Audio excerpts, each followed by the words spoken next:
All Hit Radio.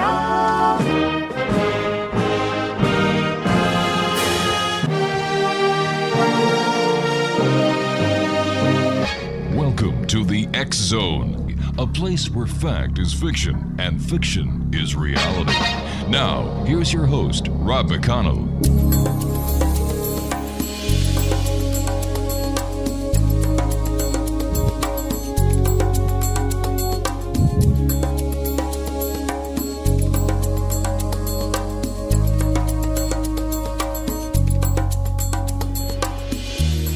Welcome back, everyone. This is the X Zone. I am Rob McConnell. We're coming to you from our broadcast center in Hamilton, Ontario, Canada. Worldwide, toll-free, 800-610-7035.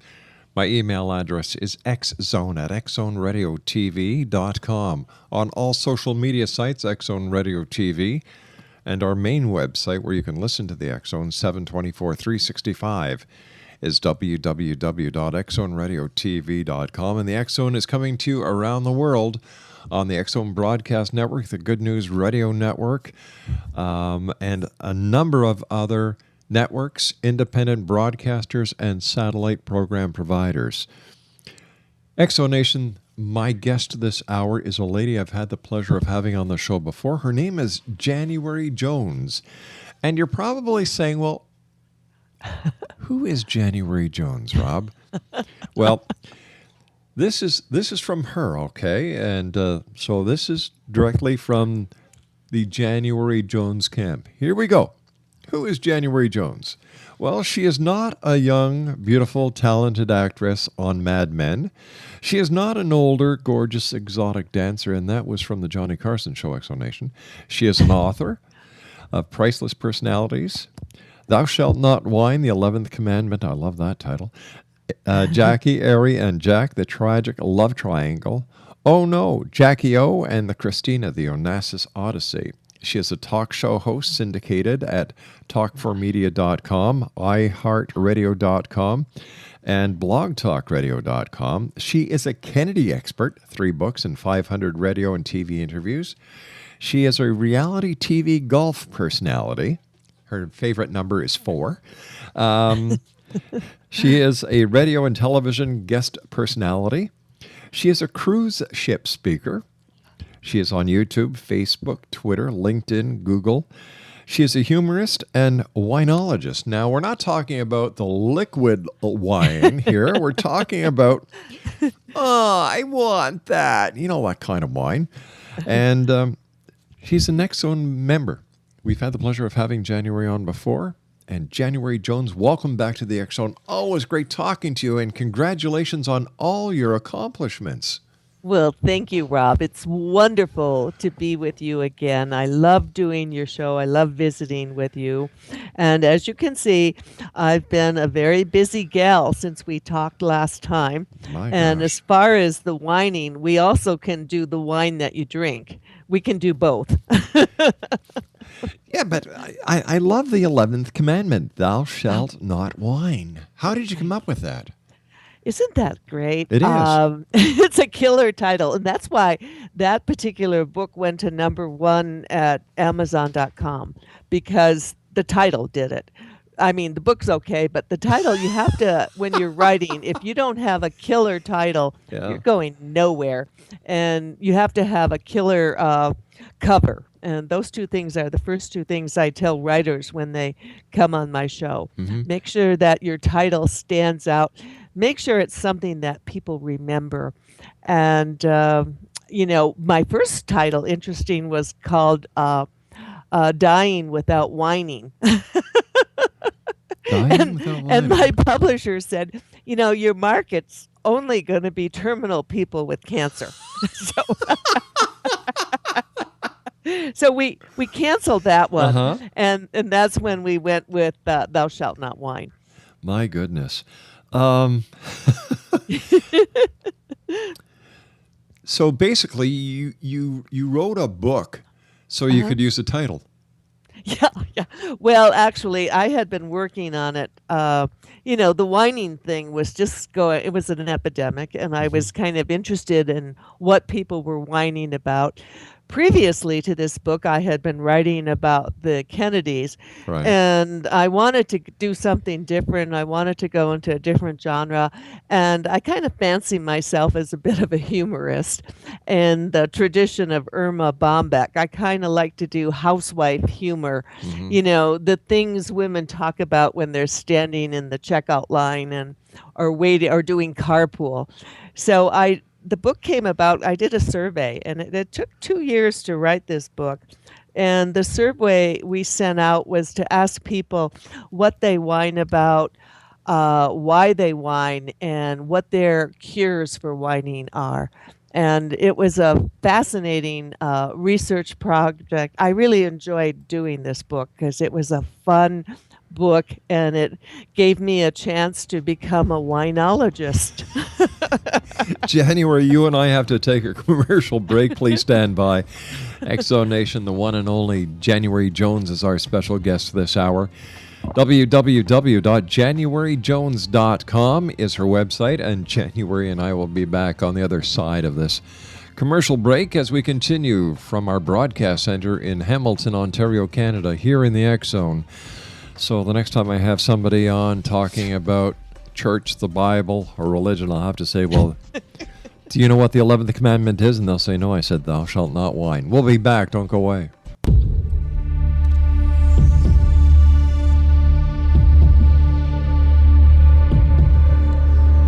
Welcome back, everyone. January Jones is our guest this hour. And somehow I really believe that she is related to Moses. I just haven't figured this out yet because she actually came up with the 11th Commandment, which is thou shalt not whine. Now, I have to ask you, January, you and I are both very serious persons, and I know that, and I know that the Pope contacts you all the time to get clarification on certain things when it comes to the Old Testament because of your connection with Moses. Where exactly on the two tablets is the 11th Commandment? The 11th? Yeah. Well, actually, the truth of the matter is you may not realize this, but Moses and I were twins. We were born twins, and we were separated at birth. I see. and he took off into the desert, and I headed for the mall. You know what? I can believe that. I really can. So I headed to the shopping mall while he was out in the desert. But, it's funny about this book, Thou Shalt Not Whine, when I said earlier that it went to Amazon, #1 at Amazon.com. The funny thing is that I expected it to go to #1 in humor, and this book actually went to #1 in religion. Oh, my gosh. Well, yeah, I guess so, eh? I guess so. So there were so many people out there who saw the title and thought it was biblical and ordered the book. I love it. I understand it's going to be available on the CBN network next week. Oh, really? Yeah. Pat Robertson. Listen, what was your inspiration for writing Thou Shalt Not Whine? Well, it was just to change the course of, I like to do different things. Yeah. And having spent so much time of my life doing the Kennedy thing, I wanted to take a different direction, and I wanted to try to get a little humor out there because everyone is so serious and everyone's so doom and gloom, and it's very negative out there. And I tried to write something that was positive. We have over 100 cures for whining in the book, and most of these cures are cures that are just plain common sense. It's a woman's common sense sprinkled with a lot of humor and hope, and that was the intention for writing the book. It was something I truly enjoyed doing, and I had really a wonderful response to it. So I think sometimes when you're out there looking for something to do, you need to just follow your heart. You see, I discovered how to stop my wife from whining many years ago. Yeah. I just give her everything she wants and let her know she's boss. Yeah, life can be so simple. Exactly. Exactly. It's truly a no-brainer. And actually, you and my husband would probably get along quite well. like whenever I have that talk with my sons, I say, no sense hitting your head up against a brick wall, son. Just understand that once you say I do, it should be I'm done. And just go with the flow. A happy wife is a happy life. Yeah. It's interesting because people ask me who whines more, men or women. Oh, men, big And time. You think men, huh? Oh, God, yes. Well, the reality is you're wrong. The reality is that women whine more than men. And the reason that is because most women within one day, they will speak 7,000 words, whereas most men, unless they're radio talk show hosts, unless they are like you, Jon Stewart, or Stephen Colbert, most men only speak about 2,000 words a day. Do you know why that is? Why? Because they can't get a word in edgewise at home. Exactly. And the women, by virtue of the quantity of words they speak, have more opportunities to whine. And, the truth is women are born with a DNN whining gene, and they're very good at it, and they learn it right from little on, and they become very experts. People want to know, what do women whine about? Well, you probably know this since you're married, but they whine about personal things like weight, hair, husbands, mother-in-laws, kids, lack of money. Well, everyone whines about that. Oh, sure. And they really, whining and shoes are to women what Home Depot and sports are to men. Women love whining, and they're very, very good at it. It's a means of getting attention, actually. I've got to tell you, January, my wife does not whine. She doesn't? Nope. Really? She doesn't, because I do everything she wants. She has nothing to whine about. Exactly. It's... Well, it's interesting because women tend to whine about personal things, weight, husbands, things that they can actually do something about. And then we go to, what do men whine about? Well, men actually whine about the big picture. They whine about things that they really, really can't do anything about. They whine about government, politics, the economy. They whine about their sports teams. And they whine about lack of money, which everyone does. And, one of the cures we have for men who are whining, I call it the sports team cure. Basically, if a man is whining, all you need to do is to distract him or change the subject, is ask him how his team is doing. And if you can get him onto sports, all the whining stops. Well, what happens if his team is doing very poorly? You're just going to get him going twice as hard.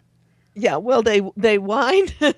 They whine if they're doing badly. Oh, I see. And then they whine if the team is doing well because it's not doing well enough. It could be doing better things. And so they always can whine about that. And the other thing they love to whine about is their golf games. Well, you see, I'm not a sports guy. Okay. I don't understand the mentality of sports. For example, golf. Okay. What you do is you walk up to a ball, hit it as hard as you can, to walk up to it again, to hit it again, to walk up to it again, to hit it again, to put it in a little hole. Yeah. Now, if that wasn't insane enough, what do? You take it out of the hole and hit it again. And this goes on for either 9 or 18 times.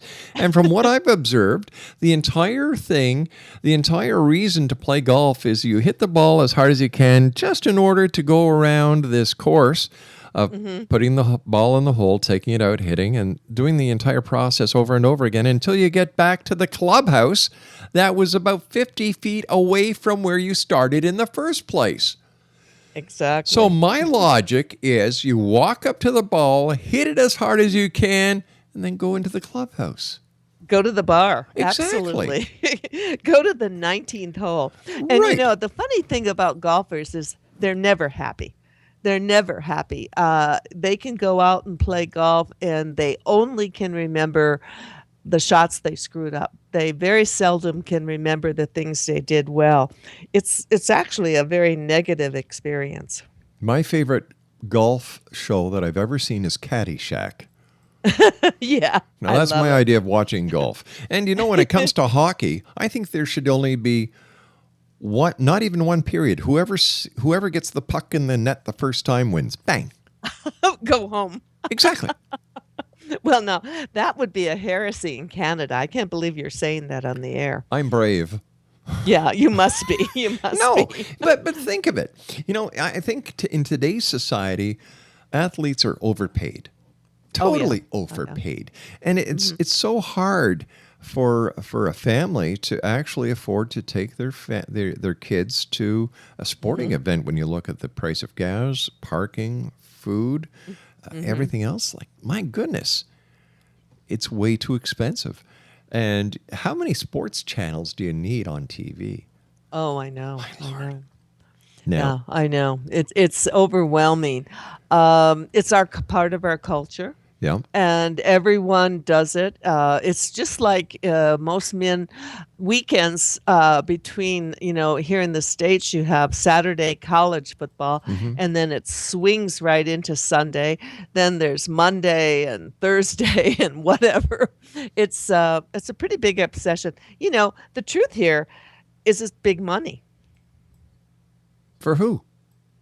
Well, for the advertisers, for the sponsors, for the owners. I mean, like the people who go to those stadiums, they're paying these outrageous prices. That goes into someone's pocket, doesn't it? Sure, it sure does. It sure does. Not only football, but look at the hoopla that was caused last year or earlier this year with the basketball people, and then you've got just recently the commissioner of the Football League. Yeah. Like, holy cow! And you yourself are a TV host, I believe, on a golf show.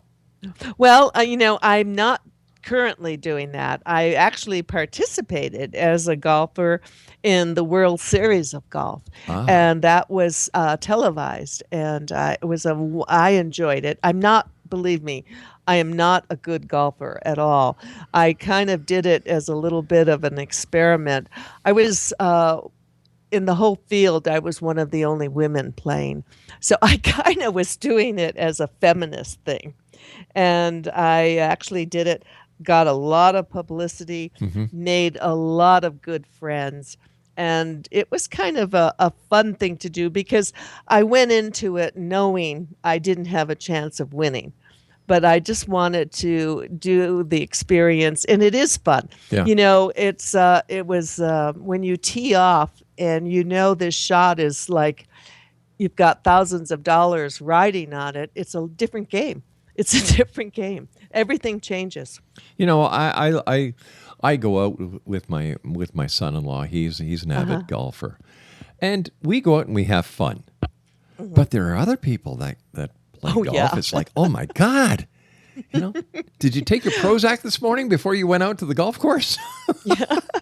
Well, I did it as kind of a lark, and it was an interesting experience because once I did it, all of a sudden I had sponsors you couldn't believe. I had TaylorMade, I had Bridgestone, I had Loudmouth Golf. We go down the list. All these people wanted to sponsor me because I was an older woman and I was the only one out there playing. And they were going to get exposure on television by sponsoring me. And it was funny. TaylorMade, when we approached them, the reason I thought we would be a good fit, if you can imagine this, Rob, their colors are red, yellow, and black. And if you've seen my book, those are my book colors. It is. And so, like, as a typical woman, I said we were just a match because your golf clubs are my colors. So they immediately picked up on it. Yeah. And they sent me a golf bag. They sent me, I went to their training camp to get my clubs, the Kingdom, they call it, down in California. All my clubs were made specifically for me. January, I hate to do this to you, but you're in the radio business, so you know what happens when we come up against a hard break. X Zone Nation, January Jones is our special guest, and For more information, visit januaryjones.com, and we'll be back on the other side of this news break. Don't go away.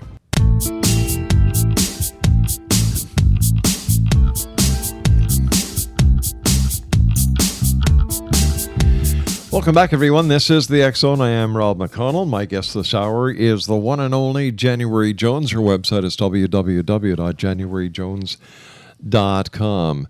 January, another book that you have is entitled Priceless Personality, Success Stories Shared by January Jones. I was wondering if you could tell us about this book. Well, I'm very, very proud of this book, Rob, and it's available at Amazon, and it just became available at audible.com. And it's success stories shared by January Jones. And what I've done is I've taken 10 of the interviews from my radio show. These are the interviews, the special people, the priceless people, the ones you can't forget, the ones that touch your heart and soul. And we've had these interviews transcribed, and they have become, the 10 interviews have become the book. And I've shared this with my listeners at Amazon and now at Audible. The people that I chose, they just are priceless. And I've chose them because their stories, they share their stories. They share their struggles. Yeah. They're very open and honest about the things they have gone through. And the best part is they share their success. And it's been one of the most inspiring books that I've ever done. And actually, it's volume 1, and we're now working on volume 2. And that'll be coming out next year. It's Priceless Personalities, Paranormal Spiritual Stories shared by January Jones. Can you share with us some of the featured guests that you had in your book? Okay, and I'd be happy to do that. Chapter 1, Jeannie Kerrigan, amazing gal. She was an incest survivor, and she created a foundation called Ricky's, and she actually helps. She has a nonprofit, and she has recovered and gone through so much, and now she helps other children. Chapter 2 is Stephen Simon, and he is a Hollywood person, a child. He grew up in Hollywood. His father worked for Harry Cohn, and he actually was the producer of that wonderful classical movie, Somewhere in Time. And Stephen shares his story, his childhood, what it was like to grow up in Hollywood, and then how he moved on to do other things and became quite spiritual. Chapter 3 is Susanna Barlow, and she was a child of polygamy. And she was 23 out of 46 children, and she had one father and 6 mothers. So her story is inspirational and very informative about what life is like in a polygamous family. January, I hate to interrupt you, but I'm just getting word from our newsroom that as of right now, the U.S. Senate is now controlled by the Republicans. The Republicans now have 51 seats. No surprise there. No. I'm sorry about that. I'm not sorry that the Republicans took the House. I'm sorry that I interrupted you. Oh, no problem. I understand, dear. Okay. Shall I continue with chapter 4? Please do. Yeah, and it was James Mapes, and he is an imagination expert. He is an actor and author, and when you see his picture, you know you have seen him in so many movies. Chapter 5 is Sydney Biddle Barrows, and many years ago, she was known as the Mayflower Madam, and she ran a call girl operation in New York. So her story is a very interesting story. Chapter 6 is Daniel Blanchard, and he's an inner city educator and teen advocate and a delightful man. Chapter 7 is Anita Mahaffey. She's a cancer survivor, and she had cancer 3 times and had to have her face reconstructed. Oh, God bless and her. She went on from that to become a CEO, entrepreneur, and created a company called Cool Jams, and she's very successful. Chapter 8 is about a brother and sister, Rory Hoffman and Connie Ellis. They were born blind. Mm-hmm. They are from a family of 4 children that were born blind. And Rory is a blind musician, and his sister Connie wrote the book about him. But once you interview her, the story is really about her. Connie's like the person who held the family together. Tawana Williams, her book is Unarmed but Dangerous. She was the thalidomide Oh my gosh. baby. She was born without arms. Yeah. And her mother was a single woman in the South in the 1960s. And Tawana was born, and her mother had taken the drug for morning sickness. Mm-hmm. So after she was born, her mother wrote a letter to President John Kennedy at that time. And what should I do? How can I take care of this child? Help me. And within 2 weeks, he answered that letter and made arrangements for Tawana to be educated. And she now can do anything with her feet that you and I can do with our hands. She can type, she can write books, she can change a baby's diaper. It's quite an inspiring story. So it was just a wonderful experience for me to share these people with my fans. January, why do you think so many people are coming out and wanting to share their most intimate stories with people now? Is it something that we're seeing as a change in society where people are opening up and saying, hey, listen, I want to help because I've gone through this, and I want to help you through the pains, the struggles, the hurt that you're going through? Mm-hmm. You know, you're right. It's a change, definitely. Things that people would never talk about before are now on the table. It's okay to talk. It's okay to talk about your struggles. It's okay to talk about the negative things. And the best part is that every one of these people have gone through difficult things. And, you know, my radio show is Success Stories Shared by January Jones. And really, everyone who is successful has a backstory, Rob, as you know. That is so true. Yeah, everyone has, until you walk in their moccasins, you don't know what they've been through. And there's not one successful person on this earth who got there without struggling. No pain, no gain. Mm-hmm. You know, it's that simple. Nobody is born with a success story. We all have to work hard for whatever it is. And no one gets a free pass. Exactly. Everyone has to pay their dues. And I think it's inspiring that people now feel they can talk about things that were never spoken about before. You know, actually, I feel like on my show, sometimes the unspeakable is finally spoken. Well said. Thank you. Well said. Well said. You know, November is a month I always think of you. Always. Mm-hmm. Because you and I have done so much on the on JFK, the Kennedys, Jackie O, and Onassis. Why do you think so many years later people are still just captivated by the Kennedy story? Well, there's no question about it. People are captivated about it. Every November, my phone rings off the hook, and I do all kinds of interviews and shows on this topic. The reason is that it's a crime. It's the perfect crime. And everyone is still asking who killed Kennedy. And it's 50-some years later, and no one really has definitively said who did it. And it's like an obsession with the public. It's kind of like what they go through in England with Jack the Ripper. No one to this date really knows who Jack the Ripper was. No one knows to this time who actually killed Kennedy. It's unfinished business, Rob.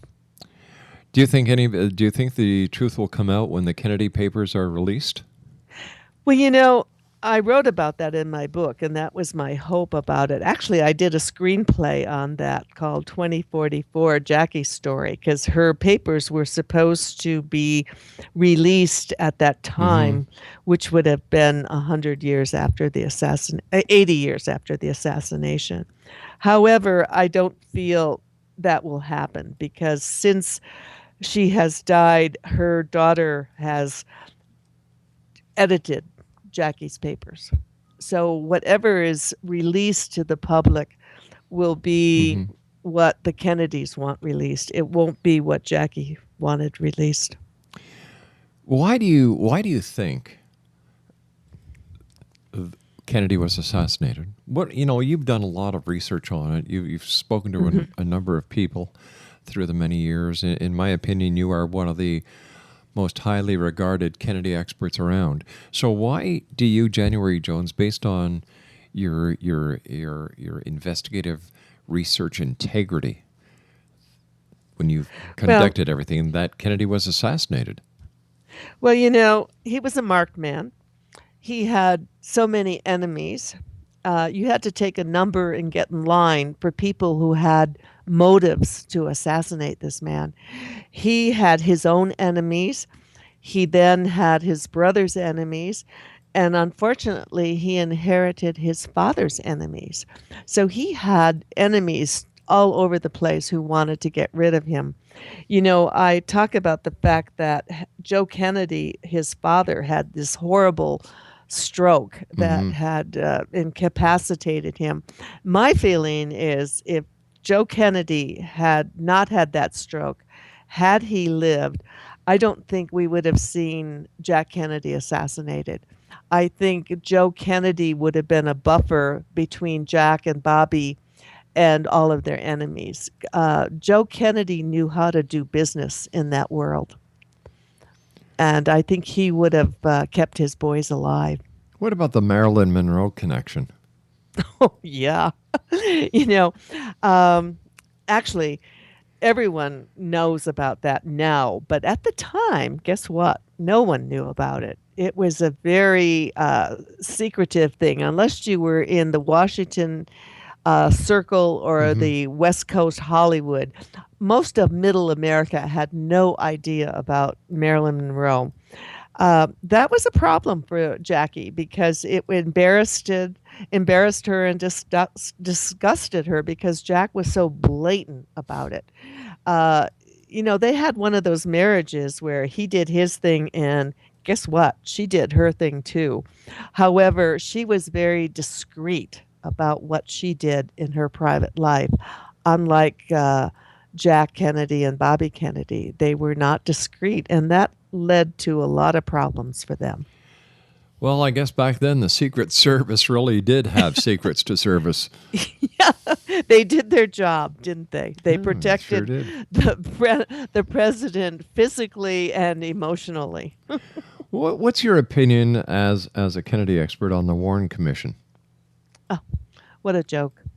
I mean, it's pathetic. And one of the questions that I always wanted to ask was why, if I could have asked this of the Kennedy family, and if they would have answered, which they never have commented on this assassination, is how they could have accepted the Warren Commission without wanting to know more or without, questioning the validity of it. It was just something. It was like everyone wanted this to go away, put it under the table, let's get on with the country. Yeah. And it was an easy out, but it was just so flawed. It was a terrible commission. I think that line of logic backfired on them Yeah. Hmm. big time.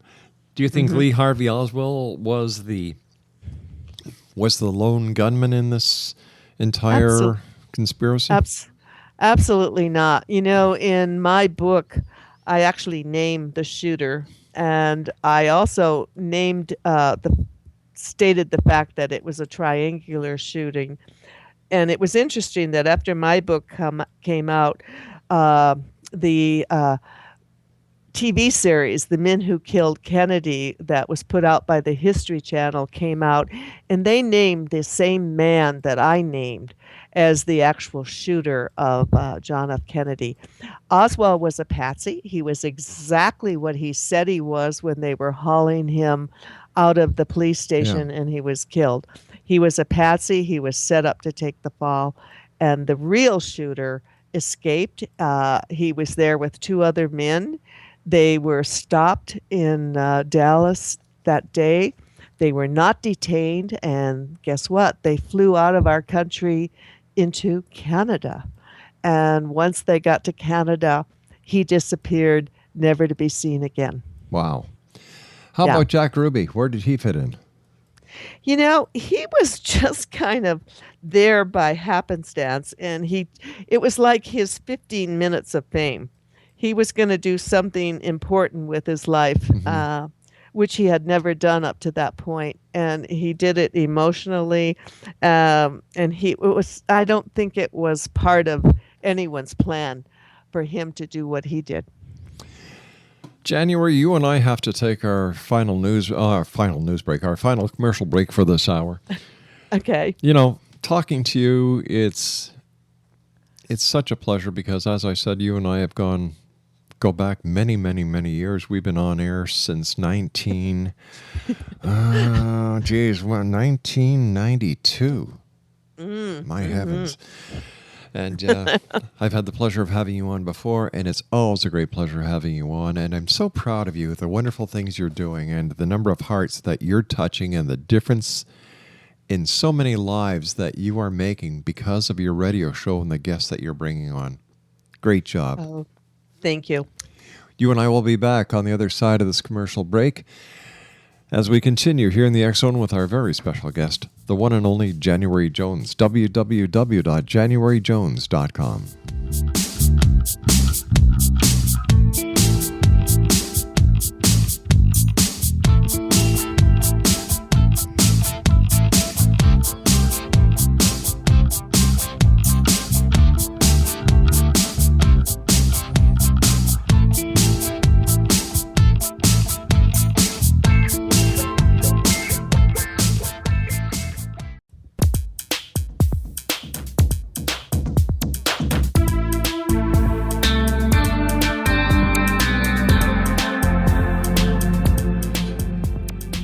Welcome back, everyone. January Jones is my special guest this hour. Her website is www.januaryjones.com. Listen, January, I don't know if I have ever asked you this question, but where did your interest in the Kennedy case come from? Oh, okay. Well, that's a personal story that I share in my book. I was a widow when I was 25 years old. My husband was a naval test pilot during the Vietnam War, and he was killed testing a helicopter that they were, Lockheed Aircraft was getting ready to go over to Vietnam. So there I was 25. I was a young widow. I had a 3-year-old daughter, and our other daughter was only 6 weeks old. Oh, my gosh. So I just was really at a difficult time in my life. And this was in 1969. And of course, growing up in that era, we all were just obsessed with the Kennedys. I was raised Catholic. I went to all-girls Catholic school. So the Kennedys were just the best, you know. We all were obsessed with Jackie. Everyone wanted to look like her, talk like her, live her life. Little did we know. Yeah. And so when I became a widow, I was fascinated with Jackie as a widow and how she handled her widowhood and what she did. So at that point, I just became very interested in, and I was a history major in college, so I was really fascinated with the way it all played out. And then as time went on, some of the things just didn't fit. All of a sudden, I started to realize, having been a widow the way it really is, she did not fit the prototype of what most widows go through. And that was when I was able to, through research, connect her with Aristotle Onassis' before the assassination of JFK. And that was like a red flag for me. That I just stopped in my tracks and I started researching more and more, found out that Onassis, who had been forbidden to be in the country, was actually Jackie's guest in the White House during the funeral. Oh my gosh. She had spent, prior to the assassination, she had spent 17 days on Onassis's ship, unaccompanied, of course, by her husband. And she and Onassis, as we now know, actually had a romantic interlude. And that was very, all the bells rang on that one. I figured it out right away. January, as always, great talking to you. By the way, how can our listeners listen to your show? Oh, okay. I'm on iHeartRadio. Just go there and plug in January Jones sharing success stories. I'm also on Blog Talk Radio. January Jones sharing success stories. January Jones, my friend. January Jones, take care of yourself, my dear friend. Regards to your family. And I can't wait till the next time you join us back here in the X Zones. But until then, take care of yourself and be safe. Thank you. Bye-bye now. That's it for tonight, X-Zone Nation. I'll be back tomorrow night at 10 o'clock as once again we cross the time-space continuum to this place that I call the X-Zone. It's a place where people dare to believe and dare to be heard. It's a place where fact is fiction and fiction is reality. And we come to you Monday through Friday from 10 p.m. Eastern until 2 a.m. Eastern on the X-Zone Broadcast Network, the Good News Radio Network, satellite providers, terrestrial radio stations, and yes, across the internet. So until tomorrow night at 10 o'clock, as once again we cross the time-space continuum, remember to take care of yourself, take care of others, and always keep your eyes to the sky and your heart to the light. From everyone here to everyone out there, good night, take care, and be safe.